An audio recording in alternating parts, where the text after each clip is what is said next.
Hey, hello, Miss Vegan. Who else I see? Blackberry White. And I can't see what the other one. Let me hear. I'll pull it up in a second. Just adjusting my speakers. All right. We got Arif Hassan, I think it is. Reaganism kills. Yeah, that's true.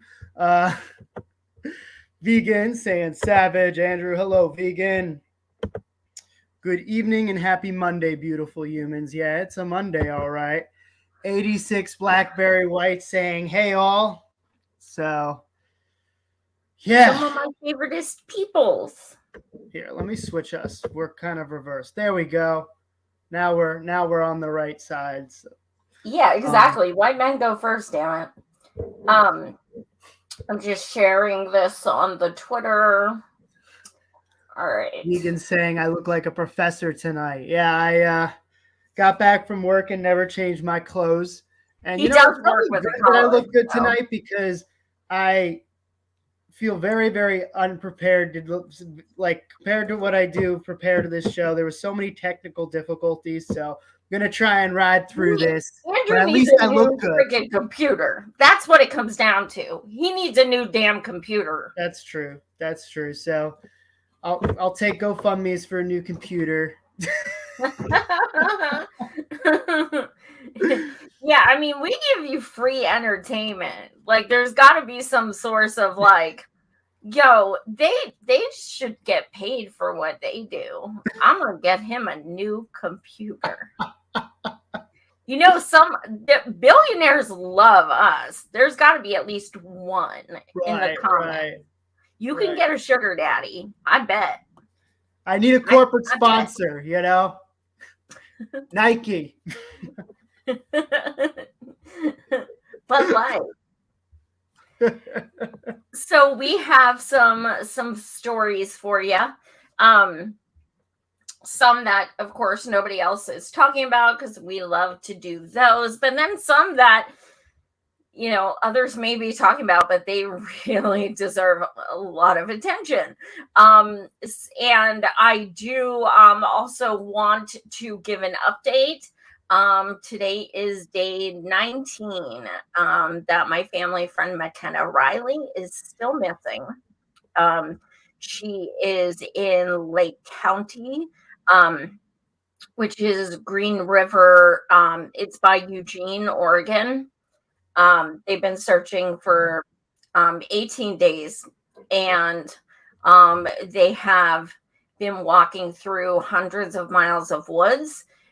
They've gone horseback. They've gone in boats. Nothing. So when she went missing, she her keys, her purse, her car, her cell phone, everything was at her apartment, but she's missing. So her sister lives right by me in Pennsylvania, and she's flying back and forth out to Portland. She tries to come home and go back to work, and she just can't. And she's going to be, her name is Bevan, McKenna's sister. So either her or the brother Michael will be coming on the show one night this week, just so they can kind of give updates and you know, show pictures. And we're losing hope. We're definitely losing hope at this point. I'm going to be 100% honest. They're not looking to find a person who's alive at this point. So yeah, just please keep sending your positive thoughts and positive energy, and to McKenna, Bevan, Michael, Tina, and the whole family, because they're going through it. So I wanted to give an update because I know some people on Twitter are really, you know, keeping active with sharing, and I've been talking about it on the shows. So unfortunately, no good update there. But we do have some stories to talk about, which are always a good distraction. I wouldn't say good, because nothing we talk about is really that good. But Another miserable distraction. Yeah. well, I'd rather be sad about politics because I always am. That's just the default. That it's connected. It's interconnected. It's like, you say the word politics and my dopamine is like, meow. Yeah. Yeah. What's it say? Andrew, you never read me the comments. Oh, it's just the GoFundMe. Oh, thank you so much. Yeah. Yes, they are. Since this was obviously unexpected, Bevan, she has a little baby, like literally a little baby. And they weren't exactly planning on needing to fly back and forth from PA to Portland, and they have to pay. So, okay, there's three police officers. Three. They call them sheriffs. That gives you an idea how small the fucking town is, okay? To search woods the size of the state of Connecticut. 3. So they, as in McKenna's family, has had to raise money to pay for a search team because the police are not providing one. So the GoFundMe goes towards that. Now, there are a lot of volunteers, but it's dwindling. With the more days that go by, the less people are showing up to help. I mean, it happens all the time. So that's what the GoFundMe is for, the travel back and forth, and also even just feeding the volunteer activists or volunteer searchers and things. It's a huge expense. The family did put up a $20,000 reward at this point for any information leading to McKenna. But yes, so that's what the GoFundMe is for. Thank you for posting that. What do we have to start? Yeah, so we're going to be talking about a sexy topic, and it is the conservative campaign to rewrite child labor laws.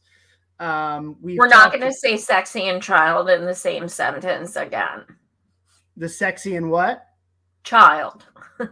Oh, yeah. Let's not do that because YouTube probably just took this down. Oops, that was not. I know. It's not. Silly. Okay, excellent. Cool. All right, anyway, the conservative campaign to rewrite child labor laws. So I think it's, important that behind a lot, whenever states start to just like a ripple effect pass similar legislation, similar legislation, right? It's always good to ask who's behind it, right? Because, and as we talked about before, a lot of these laws are from lobbyist firms, right? Think tanks. And so this article just talks a little bit about, who's behind this. So when Iowa lawmakers voted last week to roll back certain child labor protections, they blended into a growing movement driven largely by a conservative advocacy group. At 4:52 a.m. Tuesday, the state Senate approved a bill to allow children as young as 14 to work night shifts and 15-year-olds on assembly lines. The measure, which still must pass the Iowa House, is among several the Foundation for Government Accountability is maneuvering through state legislators. The Florida-based think tank and its lobbying arm, the Opportunity Solutions Project, have found remarkable success among Republicans to relax regulations that prevent children from working long hours in dangerous conditions. And they are gaining traction at a time the Biden administration is scrambling to enforce existing labor protections for children. The FGA achieved its biggest victory in March, playing a central role in designing a new Arkansas law to eliminate work permits and age verification for workers younger than 16. Its sponsor, State Rep Rebecca Burks, said in a hearing that the legislation came to me from the Foundation for Government accountability. And so, yeah, this is just what is behind all of this. Just continue to strip different child labor laws. And so, yeah, no surprise here, but it's always good to just show where a lot of who's writing these laws and where it's coming from. So, and one of the reasons they're going to get away with this is because of the fact that parents can't and make their ends meet right now. They're working 3 jobs. And you think, well, who's going to let their kid work at 14, 15? My dad was working at 7. He was poor as hell. And you do what you need to get by. yeah. And a lot of times they are immigrants because they get treated like shit. They're paid nothing. And I mean, they exploit the most fragile of us, really. And that's how they know they can get away with it, because there's going to be people there to work those jobs, unfortunately. Mm-hmm. Yeah. And so, yeah, Vegan brings up a good, interesting, comment. There are plenty of parents that have pushed their kids in the workforce to bring home an income.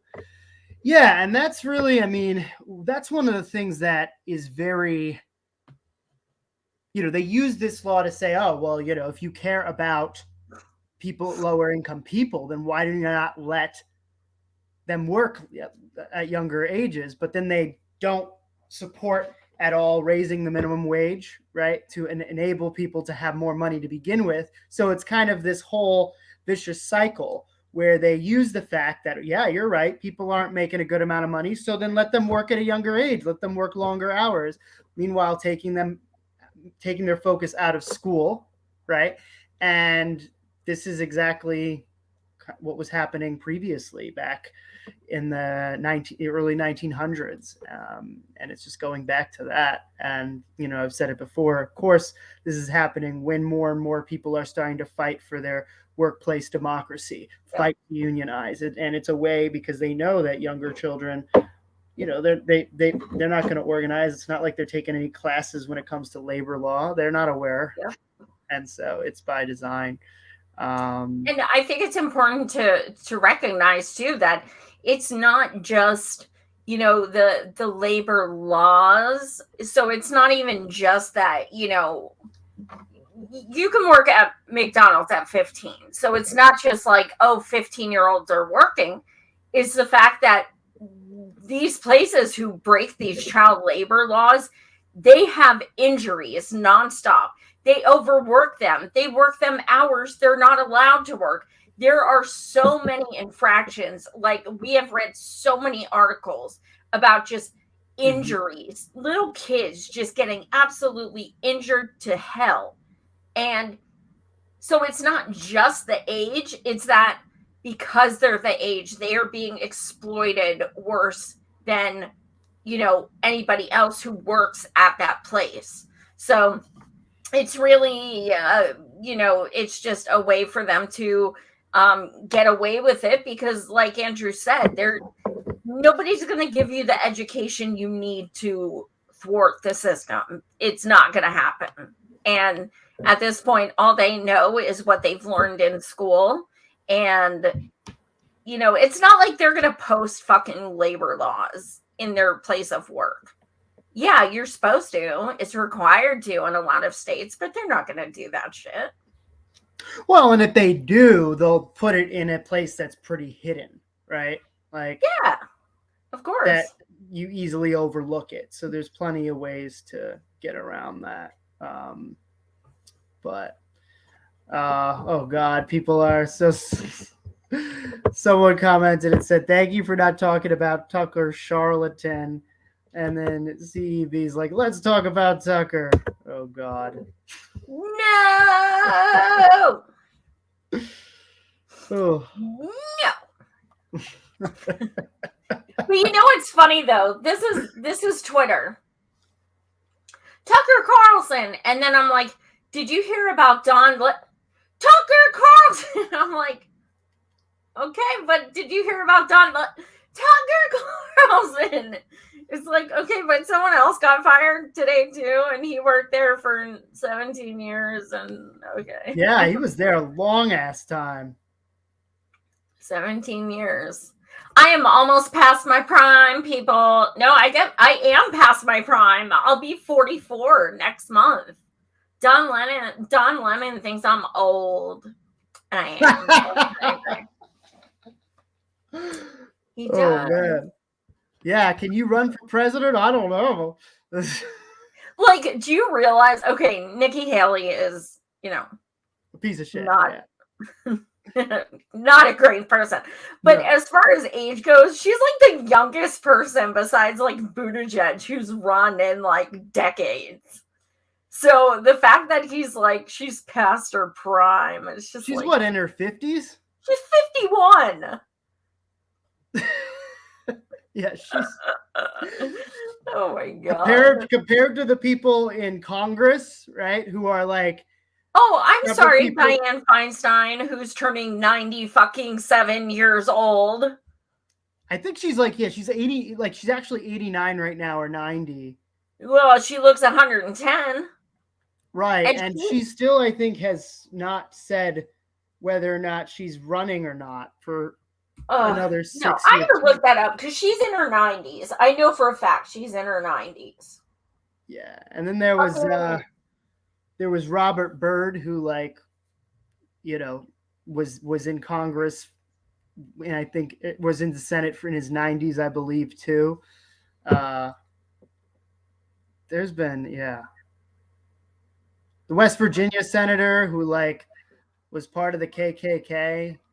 Oh. Yeah. Let me see, because Dianne Feinstein, she's got some Pelosi stuff going on and some Biden stuff going on. She's got that, that cognitive decline. Yeah. Let's see. How the hell old is she? Damn it! Tell me. Oh, okay. Here we go. Yeah, she's 89. Damn, girl. You have the best retirement plan in the universe. Seriously. Go away. And you've got all that ice cream too. Huh? You've got all that ice cream too. Enjoy all your ice cream. Pelosi they can have a cognitive decline party. That was rude and probably ableist, but I'm sorry. Like, I have empathy for everyone, but like, and when Biden was running the first time, I was like, I actually genuinely felt bad, even though he's a total piece of shit and I would never vote for him. I actually kind of felt bad because I felt like it was elder abuse, the way they were like parading him on stage when he had no fucking clue what was going on. But now it's to the point where they are putting these people in power and they're in control of everyone's fucking lives. Yeah. And they don't even fucking know which way to face the camera. So yeah, that's fucking scary. So yeah. Bird bath and privilege scrub and all that shit. So now I will go on to your topic, Joy. So should I play this Trigger video? warning, her voice. Oh my fucking god. Her voice. All right. We were told again. Hold on. Let me enlarge this. There we go. This is better. All right. Just a few years ago when we introduced the Green New Deal, we were told again and again, this is not realistic. This is unreasonable, that this is just a pie in the sky notion, right? But we said, watch us work. That's okay. Watch us work. And as they say, as the adage goes, first they laugh at you, then they fight you, and then we win. And that, in a nutshell, is a big part of what we've experienced over the last couple of years. First, we were called unrealistic. Then When it came time to the bipartisan infrastructure law and the Inflation Reduction Act, we started to fight. We said we are not going to take crumbs and we're not going to settle for that we need bold, big climate action and we need it now. And that fight resulted in the largest piece of climate legislation in American history. In American history. That is because of the coalitions built that are not just supporting the Green New Deal, but supporting all climate action across a broad progressive spectrum. This coalition of grassroots people and everyday people deciding to make this a political priority is why we are getting the results that we're getting today. We said, watch us work. Yes, Queen. Okay, so let me get started here. Okay, so let's break this shit down. Number one, 3 days after you were elected the first time, what did you do? You fucking stood on a table in the House and proselytized to everyone. We're gonna get this Green New Deal. We need to fight for this because we're activists and blah, blah, blah. And you gave this speech like fucking, what's his nuts? Beto style on the fucking table in your outfit. And the next day, you were taken off the climate committee by Mama Bear, and you said nothing at all. You don't say shit about climate change, and now all of a sudden you're crediting yourself with and saying you don't accept breadcrumbs when this shit. Okay, Biden, biggest military budget in history, which is the number one contributor of climate change, literally has more oil and more drilling and more fracking and more pipelines than anyone, and you're lauding his bill that is not even breadcrumbs as this amazing accomplishment.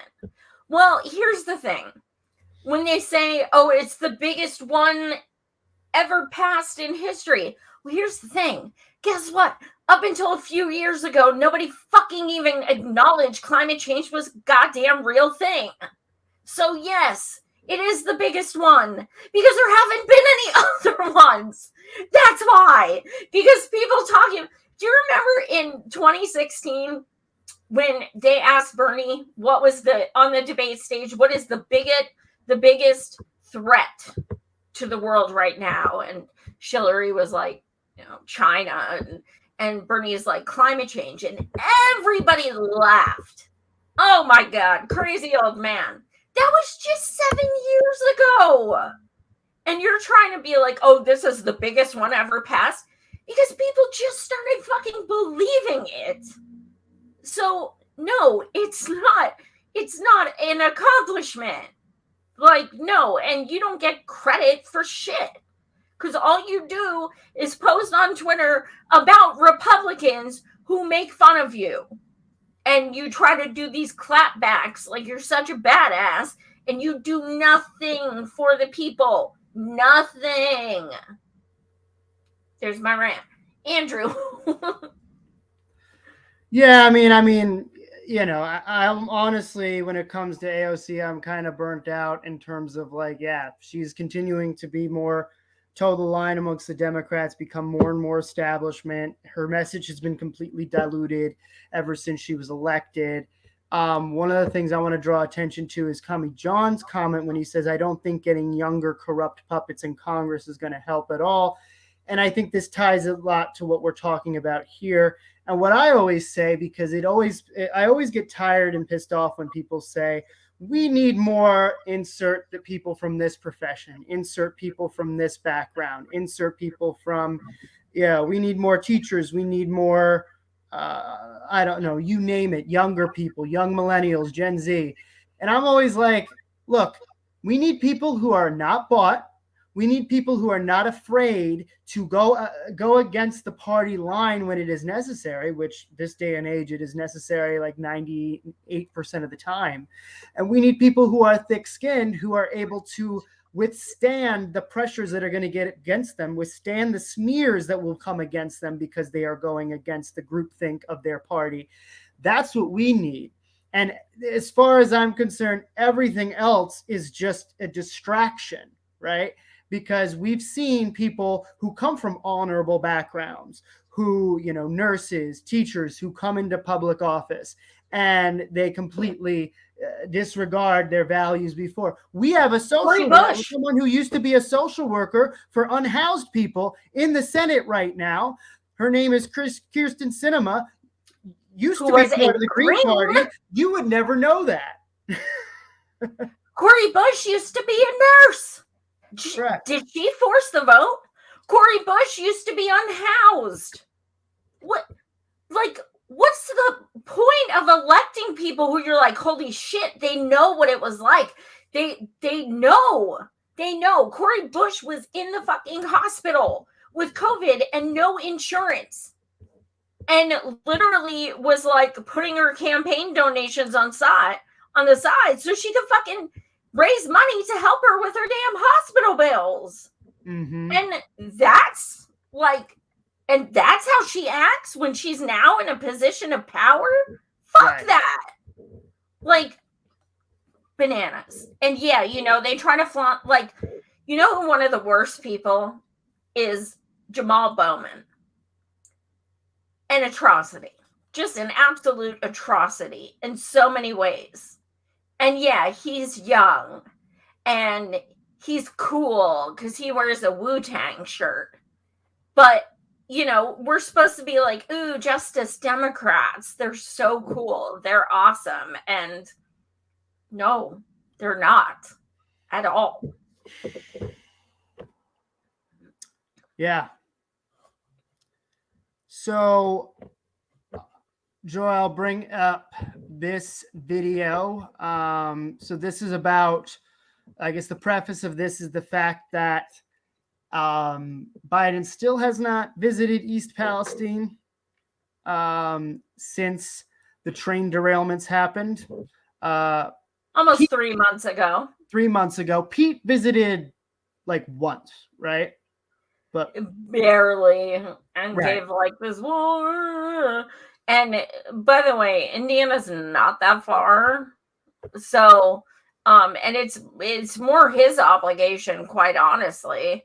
But he should have never gotten his job because he's not qualified. But his ass should have been fired because East Palestine isn't the only train derailment; it's happening like fucking everywhere. Yeah. Plus, the way we covered the shit he did with the fucking planes, the airplanes, so yeah, he kind of visited, I guess, if you want to call it that, but it was well over a month after, and it was only because people were like flipping on him.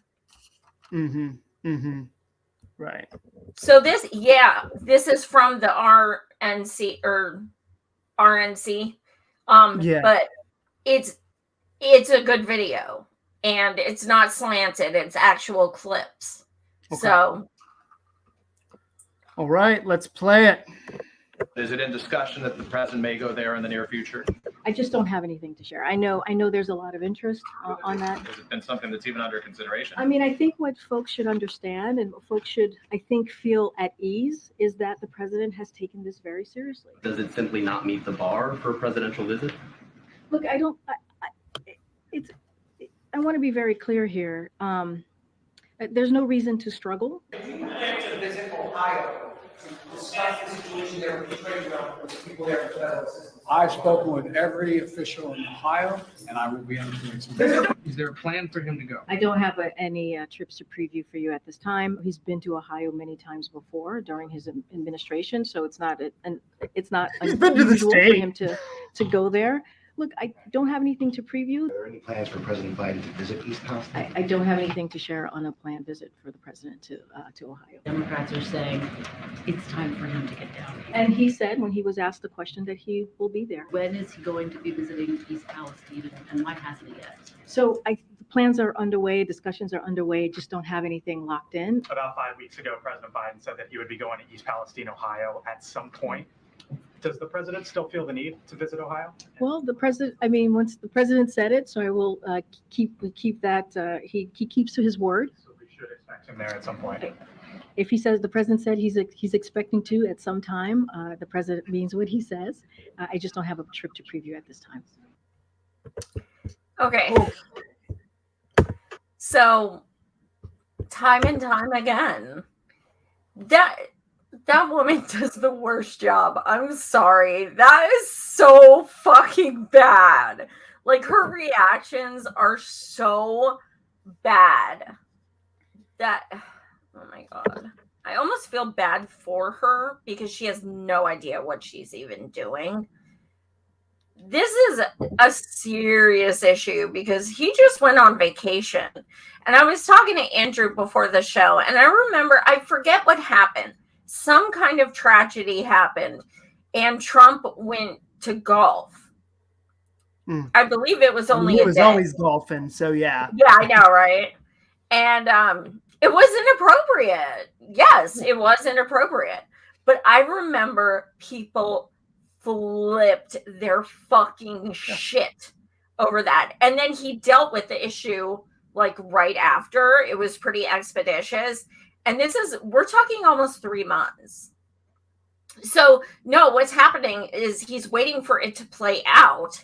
And then just like his buddy Obama says, we'll wait and see how it plays out. And then he's going to be like, well, I don't need to go now. It's getting better.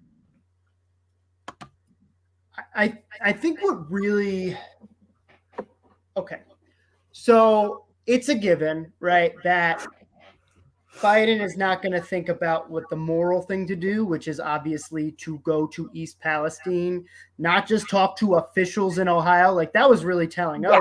He's spoken to the officials. Yeah, the officials that also are covering up the fact of what happened in East Palestine. Great, good job. But, even just going beyond it's the obviously moral and right thing to do when a disaster happens to go visit that location. It's wild to me, just even strategically for Democrats, right? Because yes, Ohio, the last few elections has swung right. And the fact that Biden is not visiting is not going to help Ohio swing back to the left at all, right? But, it's like they're not that far gone. So why, like, even for that, you're not even going to visit, right? Sherrod Brown has a re-election in 2 years as well. Don't the Democrats even care about having Senate majority? So it's just like the whole thing is just mind-boggling that it's like, even from a strategic sense, forget morals, you have none. You're, I'm not, expecting that, but even from a strategic sense, like, you're just completely just tossing away Ohio. And then you wonder why the state continues to go far right. Because, like we've talked about, Trump, him coming there was complete theater, but the bar is so low that, like, at least somebody came, right? And, like, that's what they see in a time of desperation.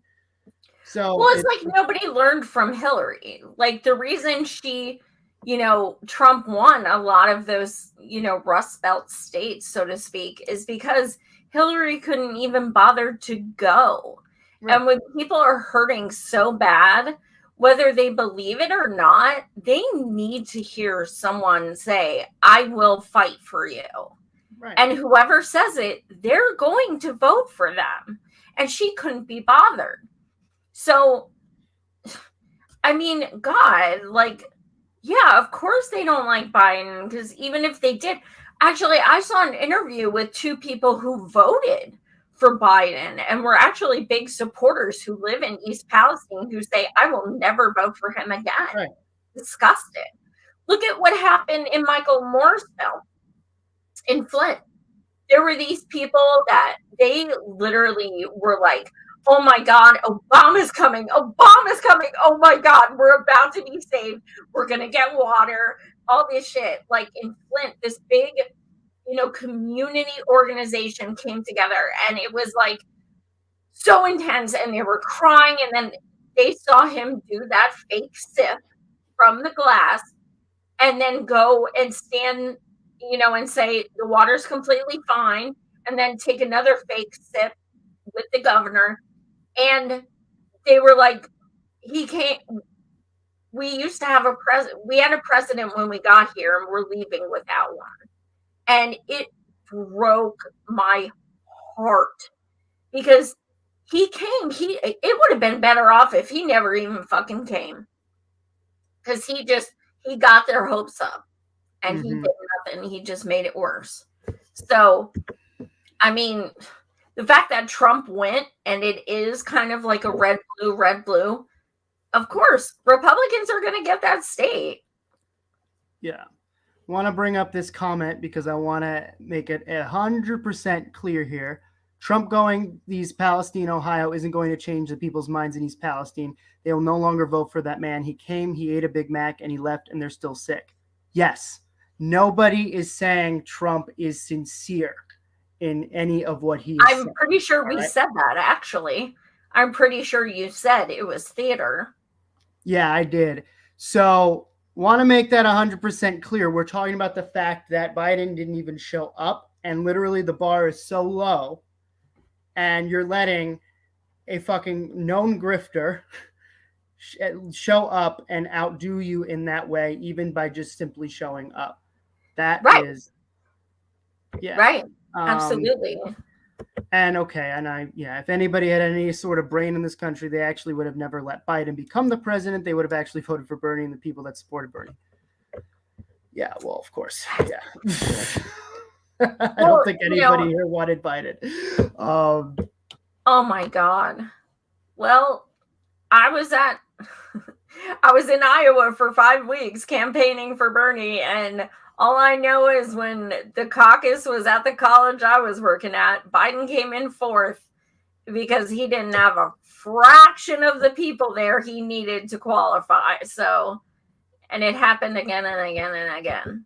And now they're going to run that fucker again. They will. Yeah. All right. So actually, while we're there, so an article just came out that the Dems will not be holding any debates. Shocker. Yeah. I'm probably gonna do a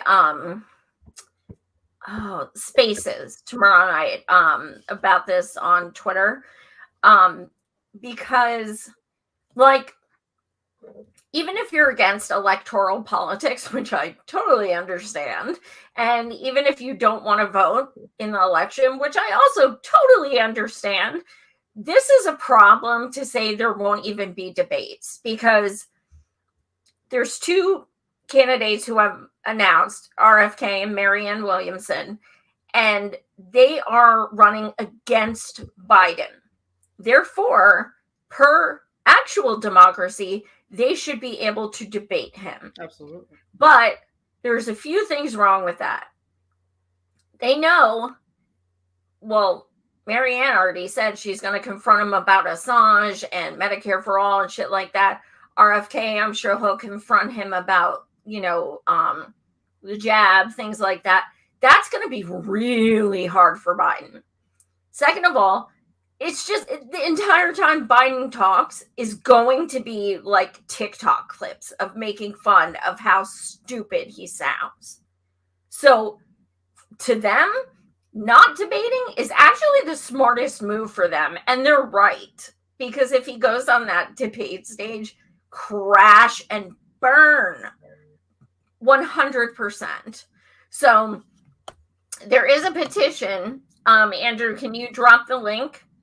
There is a petition to have, to tell them to have debates. Is it going to work? I don't fucking know. But I think it's important that people sign the petition to at least tell them this is undemocratic. This is fucking bullshit. And there's going to be more people who enter the race. And everyone, whether you like them or not, deserves to be on that stage and confronting this poophead who has like done the most atrocious, disgusting job. So if you're interviewing for a position, maybe you should be able to actually, talk to the person who's doing the position and tell them how shit they are. So if you want to see a debate, I want to see a fucking debate. I want to see a debate. It was good. I sound like Kamala. And again, it's also just like the guy, like, he's not going to have any practice with debating at all if he, ends up being the nominee. And then he's going to go against whoever the Republican is, whether Trump or DeSantis. And he's going to be extremely rusty. He's not going to look good. Like, it's just like, it's going to be worse. Right. It's just, it's fascinating to me, the priorities here that the Democrats even have, right? Even if, of course, they want Biden because he is the nothing will fundamentally change candidate. He is the safest for rich donors, safest candidate, always has been. But you would think that they would be like, okay, Biden maybe needs a little bit of practice to debate before going against the Republican candidate who has practiced a lot debating, right? Even though he's been in politics more than anyone else, even rumored to run, and he's run for president more than anyone else, and he still doesn't know how to speak publicly. But yes, I agree. I think if he doesn't debate and then like all of a sudden debates the Republican nominee, maybe he'll back out of that too. I mean, who knows? But I'm sorry. Like, I remember Hillary backed out of the last 4 debates, and it was pathetic. Because she was like, I have it in the bag. Well, no, you didn't. But, I mean, debates are fucking good. They are good. They teach people, they show people, this is how someone, are they going to stick to what they say on their website? Are they going to stick to these interviews I saw? Are they going to confront this person I can't stand about something that matters?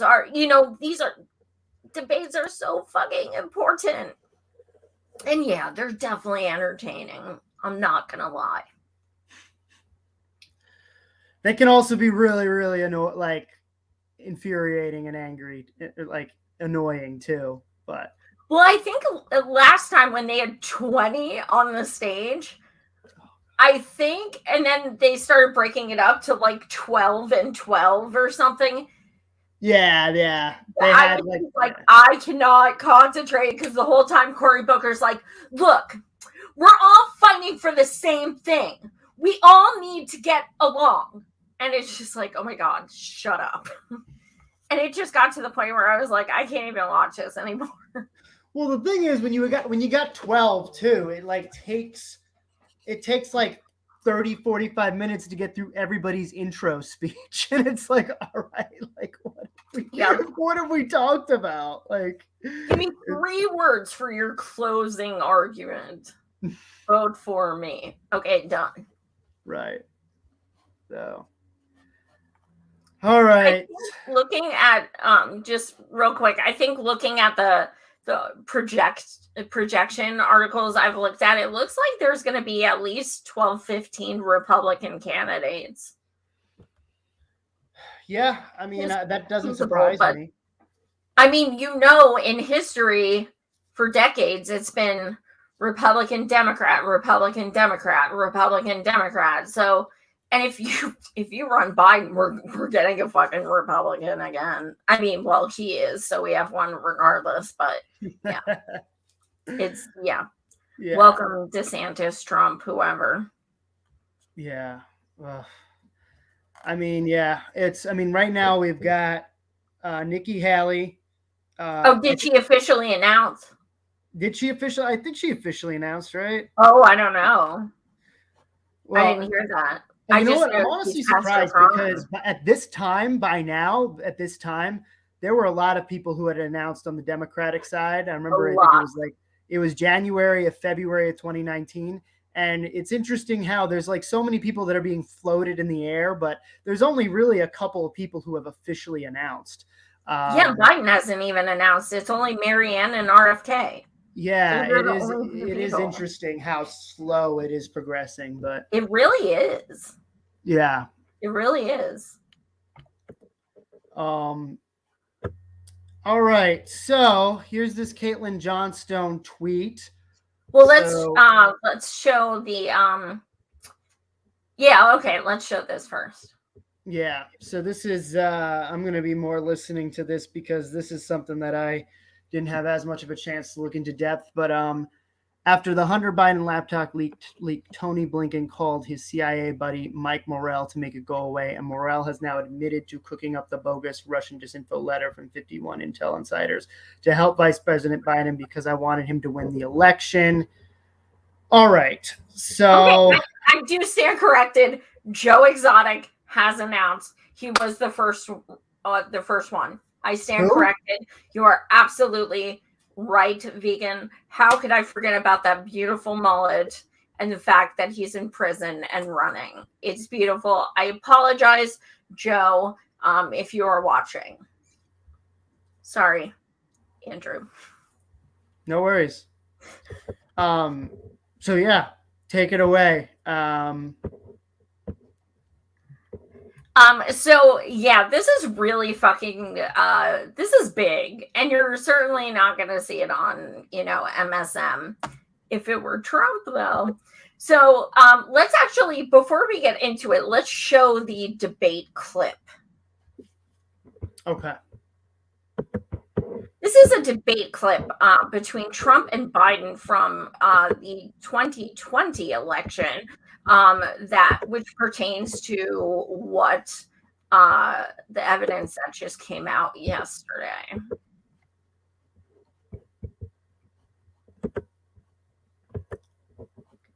Give me a second.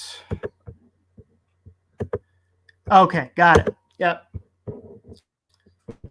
All right.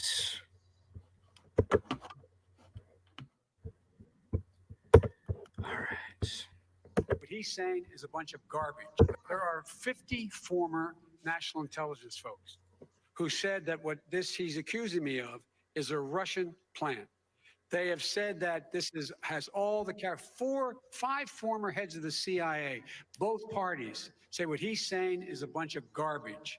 Nobody believes it except his and his good friend Rudy Giuliani. You mean the laptop is now another Russia hoax? That's exactly what. This is where he's going. The laptop is Russia. Gentlemen, I want to stay on the issue of race. You have to be kidding. Here we go again with Russia. There are 54. All right. So first he says there's 54 CIA agents who have said that this is a Russia thing, that it's not an actual Hunter Biden's laptop it's not an actual laptop from Hunter. It is a Russian plant. Then he says 45. So I'm not sure if it's 54 or 45. But then what happened was 51 CIA agents came out with a letter backing this up and saying, yes, we have determined it is a Russian plant. It does not belong to Hunter Biden. And some interesting news came out yesterday.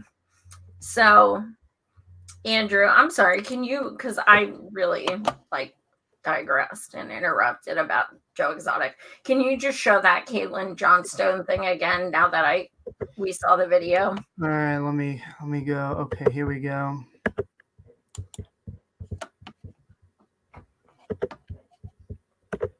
Okay.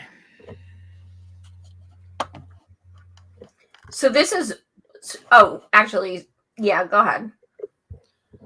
So after the Hunter Biden laptop leak, Tony Blinken called his CIA buddy Mike Morrell to make it go away, and Morale has now admitted to cooking up the bogus Russian disinfo letter from 51 intel insiders to help fight VP Biden because I wanted him to win the election. Got it. Yeah. So here we have an ex-CIA agent admitting he faked a letter from 51 CIA agents saying that it was a Russian plant. That, can you imagine if Trump did that? Like, can you even fucking fathom if Trump did that? So the fact that he's going to be announcing his campaign again right when this drops, that's why nobody's talking about it. Because this is fucking huge. First of all, I never even really talked about the Hunter Biden thing because honestly, people get like really ableist in their like making fun of him for doing drugs and stuff. And I really it's like, disgusting. Yeah. I find that so repulsive. So I never even got into it. But the fact that it has been authenticated as his own, I think that's a very different story because there are things that are problematic. And I think the fact that it's now been authenticated, and not because of this, it was authenticated prior, but now they're just admitting it.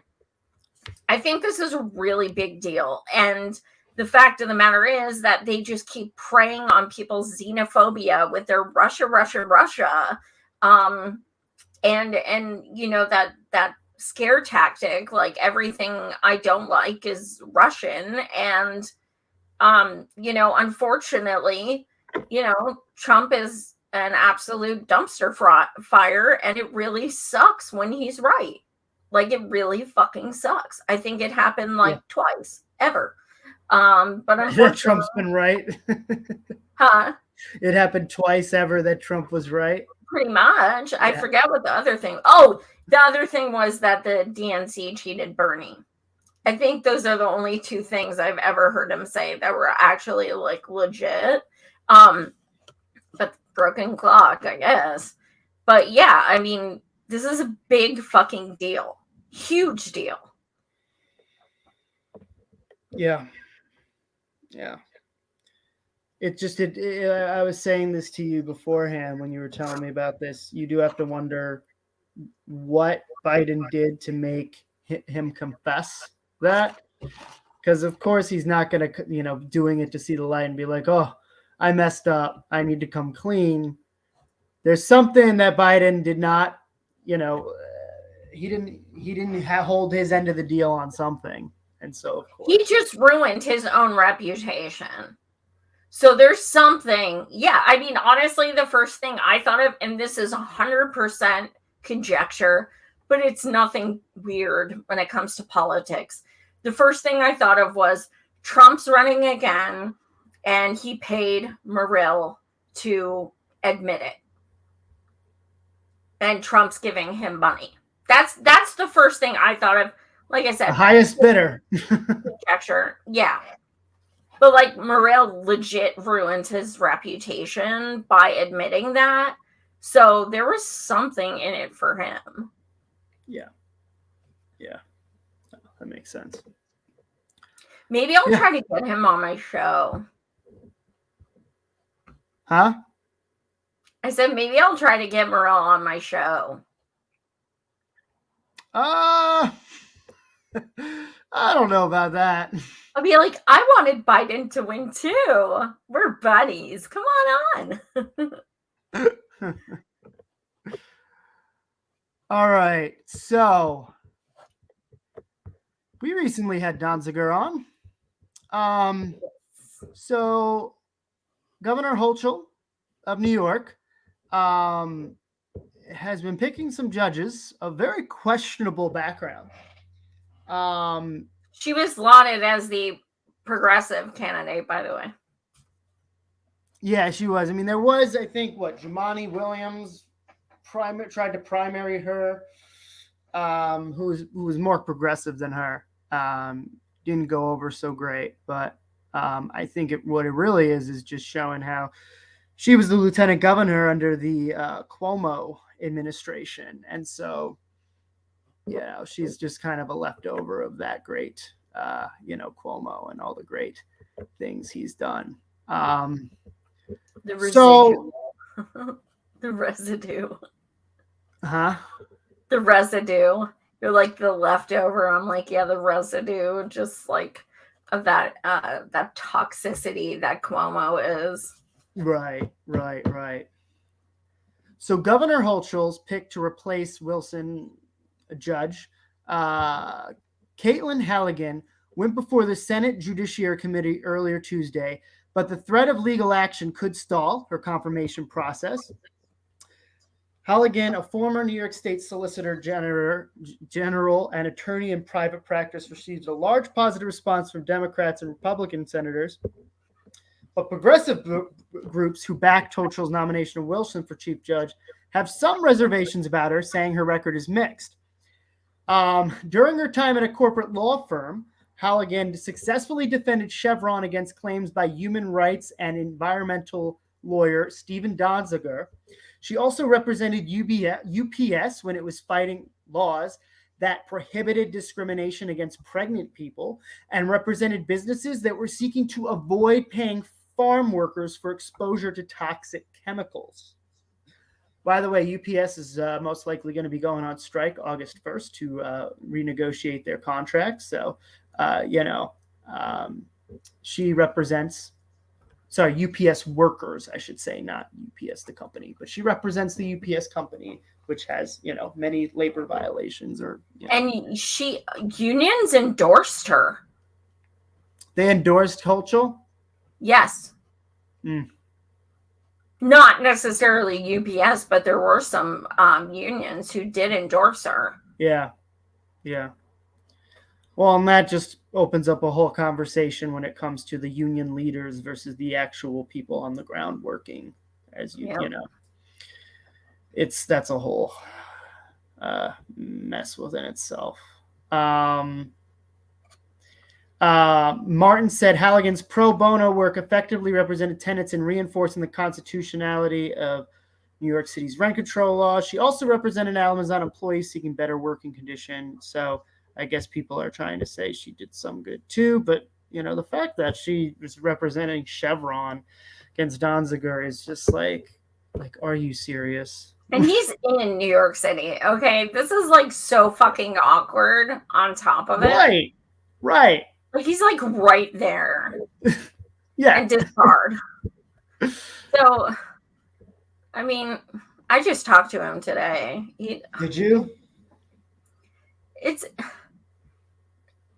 Did you talk about his thoughts on this? I know he was tweeting about it. No. We were talking about something else. But it's like every time I talk to him, I'm just like, this dude needs a fucking break. Like he needs a break. Like a break. Yeah. Please stop. He needs a break. Dude's been fighting for over 3 decades. He needs a break.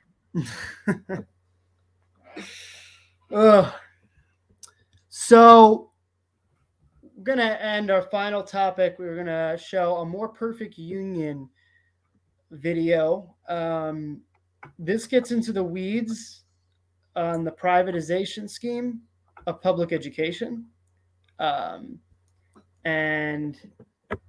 I'm just going to play a little bit of this video. And then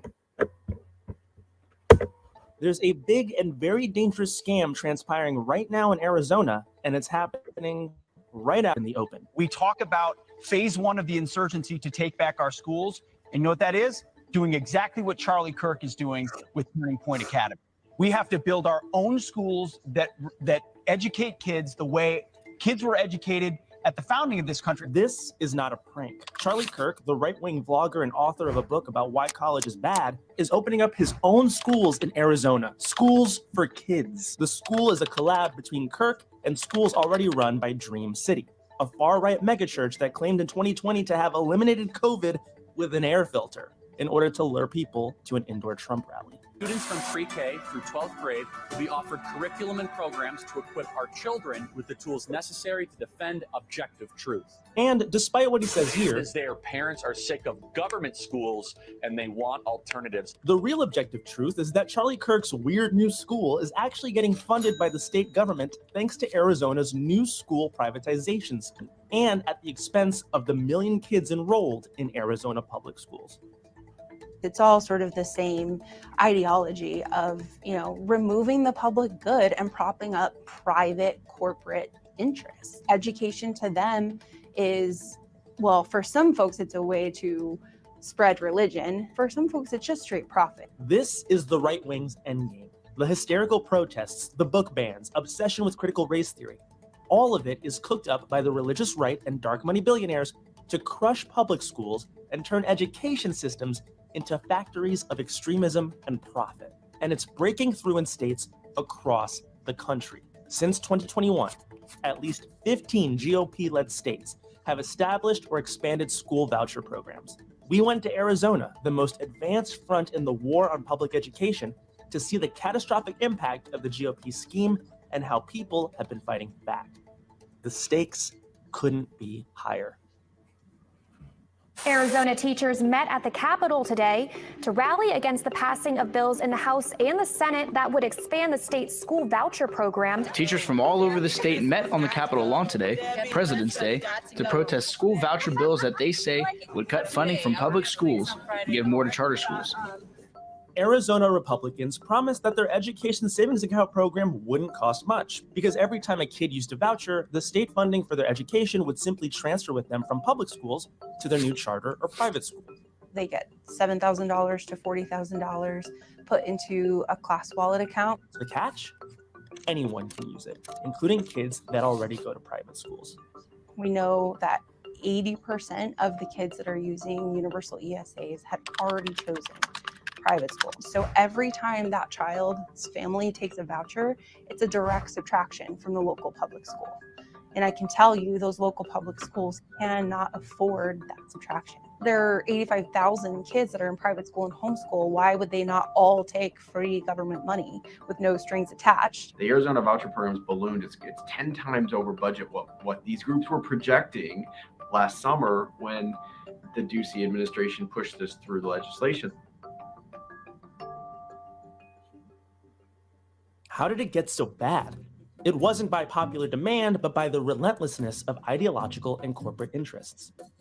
By far, the two biggest organizations that have been classically sort of supporting school choice and private school choice have been the Walton Family Foundation in Arkansas and the DeVos family in Michigan.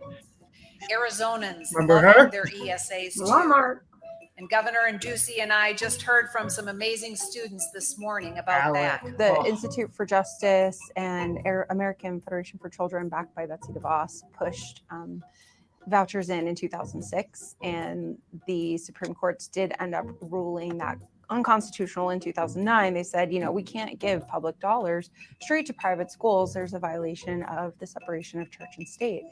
And so special interests took those court orders and then said, so what if we just give the money to the parents? Then we're fine, right? They can send it to the private school. The program was sold to the legislature before I was here as a way to serve a certain population that might not be getting served from a traditional public school. It's incremental. They start with, oh, let's help the special ed students. Oh, now let's help foster care. Oh, now let's help military families. And once they use that argument to create vouchers, then every year since then, they've been finding creative ways to expand the population that can participate in these voucher programs. Now our special education students have fallen to the bottom as far as receiving these funds. So how has this move to so-called school choice impacted students across Arizona? We know that academic instability, educational instability, bouncing around between schools, school closures are really bad for children in general and really bad for at-risk kids in particular. The last 4 voucher evaluations have shown test score drops for kids who move from public to private school that are on par with what Hurricane Katrina did to learning rates in New Orleans after the hurricane hit, and more recently to what COVID-19 did to test scores after exams began to resume. And yet, turning vouchers into a statewide program was a top priority of former Governor Doug Ducey, who pushed the legislature to pass it in 2017. We ran a statewide campaign. It was on the ballot in 2018, and Arizona voters overwhelmingly rejected the measure that the legislators had passed. They rejected vouchers 2-1. Wow. The next election, Arizonans voted to tax the rich and fund public schools. But the Republican Ducey-appointed state Supreme Court stepped in and tossed it. Last year, Arizona public schools ranked 49th in the country in teacher pay and graduation rates, and dead last in overall quality. Education funding has been an issue for my whole life. I'm born and raised in Arizona, and I have never gone to a fully funded public education setting. Right now it is exhausting to be a public school teacher in Arizona. I am a permanent sub in a middle school because of the teacher shortage. We don't have aides, we don't have coaches, librarians, right? Music teachers, art teachers, all of that has been stripped away from most of our schools. And our buildings are crumbling. They don't have the supplies that are required of a public education. Some of our schools are still teaching off books that are so old they don't acknowledge 9/11. It would be impossible to ignore how a lot of what's going on is an organized effort to create an environment that makes it hard for public schools to exist. Yeah. So we get the point. It's, one of the things that stood out to me is the fact that the voters voted against school vouchers 2-1, right? And I think that really just is telling, because people say, Arizona, right? Right-wing state. And it's like the people in power are right-wing. But we don't realize that the people on the ground that actually live there and vote, if they're actually voting on policy, are much more left-wing than they even want you to realize, right? They voted to tax the rich. And I remember seeing that election, and it just goes where it's like, if you're running countrywide and you're trying to get Arizona, you've got to be modern. It's like, no, like people understand on the ground what's going on. They understand corruption. It's just. And it also shows the capability for people to learn as well, because maybe they didn't understand when they voted Republican. Maybe they didn't understand this was going to happen. And now they're like, wait, it's doing what to our education? Right. So, but I mean, it's so interesting to me that the Republicans, like Charlie Kirk, is starting those schools because he wants to, make sure they don't learn certain things. But that's literally what they're doing. It's so hypocritical and pretty sociopathic, honestly. Oh yeah. And I mean, I've said this before.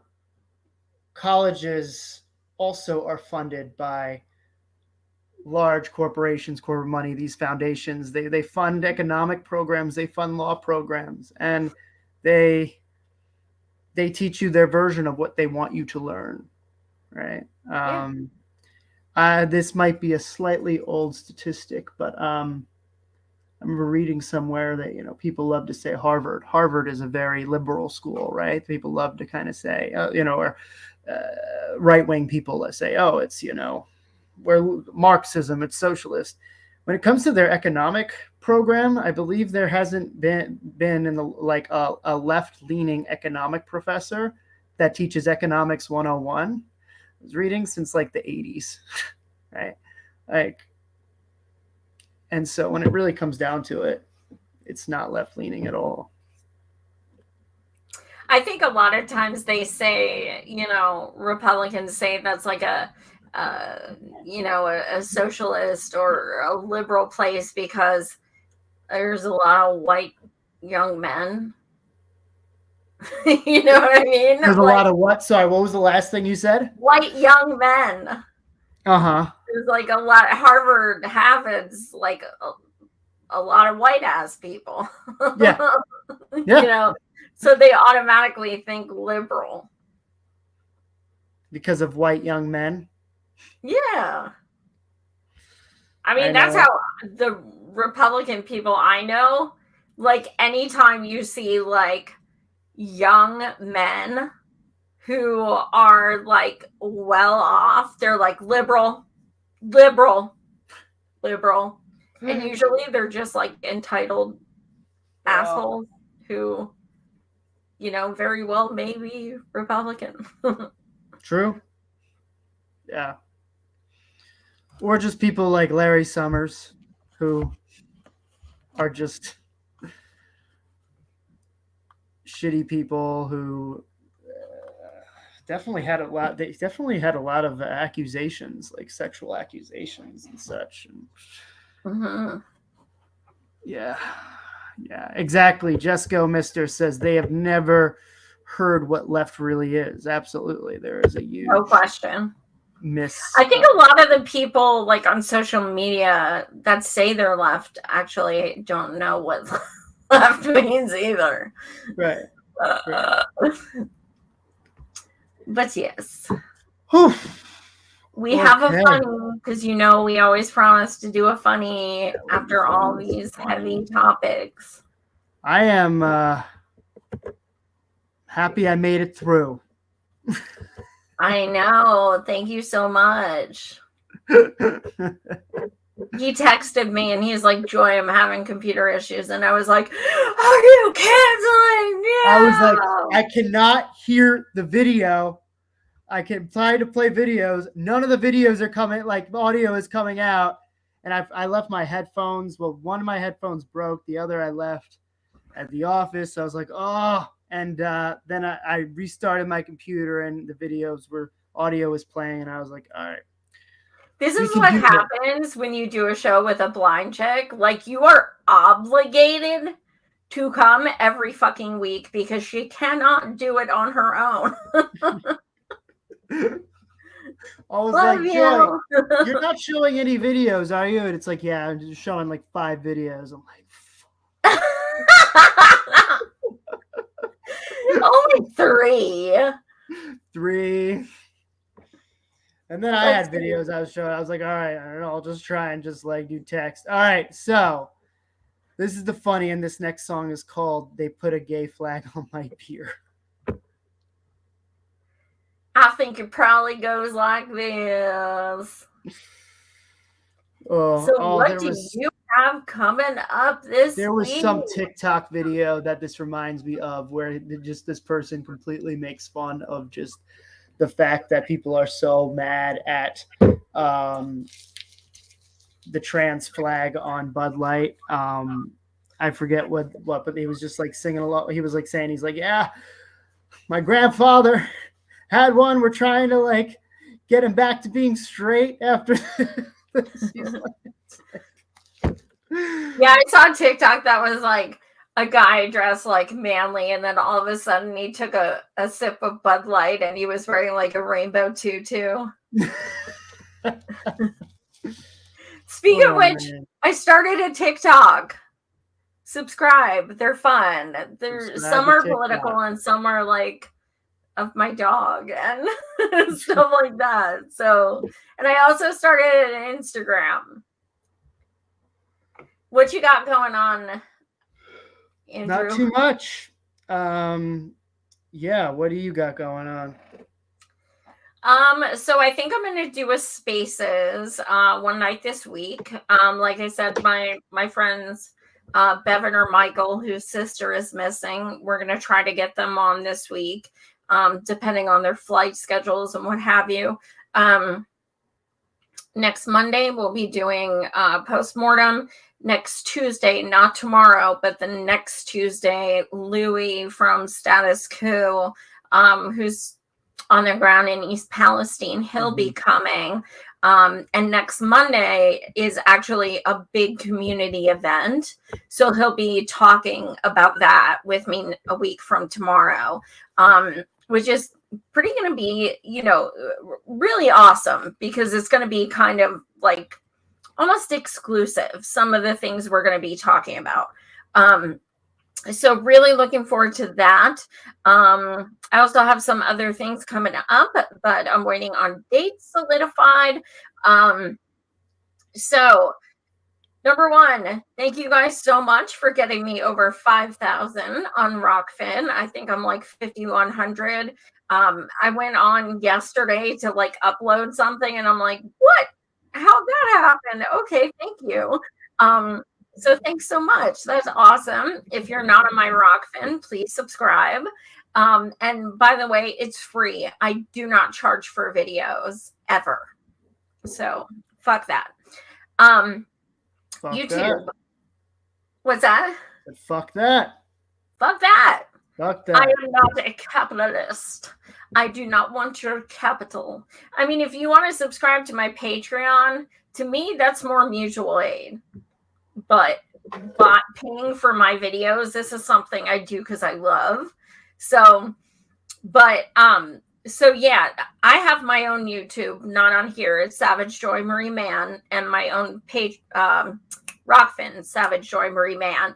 My YouTube was purged by YouTube, so I lost like so many fucking followers. So please subscribe. And also East Palestine March for Medicare for All rally. I'll be MC, and that is going on July 22nd. I have secured a location, so we are rolling. We are. I am now looking for speakers who are in the East Palestine area or who don't mind traveling. Who are.